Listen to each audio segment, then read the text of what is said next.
એકદમ નવી રીતે વટાણા બટેટાનું શાક બનાવવા માટે 2 ચમચી તેલ લઈ તેમાં 2 ચિપ્સ કરેલા બટેટાને સાંતળી લઈશું. બટેટા સંતળે છે ત્યાં સુધી 1 કપ વટાણાને મિક્સરમાં નાખીને ગ્રાઇન્ડ કરી લઈએ. આવી જ અધકચરી આપણે પેસ્ટ જોઈએ છે. આ જ મિક્સર જારની અંદર 1 કપ જેટલી કૂણી દાંડલી સહિત કોથમીર, 1 ચમચી લસણ, 1 તીખું લીલું મરચું અને 2 ઇંચ જેટલા આદુ લઈ લઈશું. સાથે અડધી ચમચી કાળા મરી અને અડધી ચમચી જીરું નાખીને ગ્રાઇન્ડ કરી લઈએ.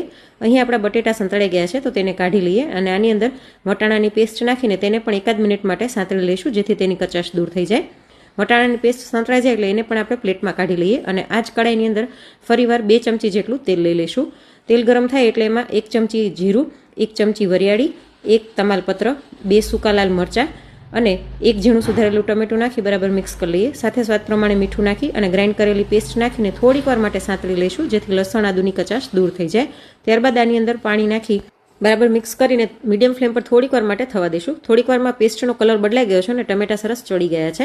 તો હવે આની અંદર આપણે મસાલા કરી લઈએ. અડધી ચમચી જેટલી હળદર, 1 ચમચી ધાણા જીરું, 1 ચમચી લાલ મરચું, 1 ચમચી આમચૂર પાવડર અને અડધી ચમચી ગરમ મસાલો નાખી બધા બરાબર મિક્સ કરી લઈશું.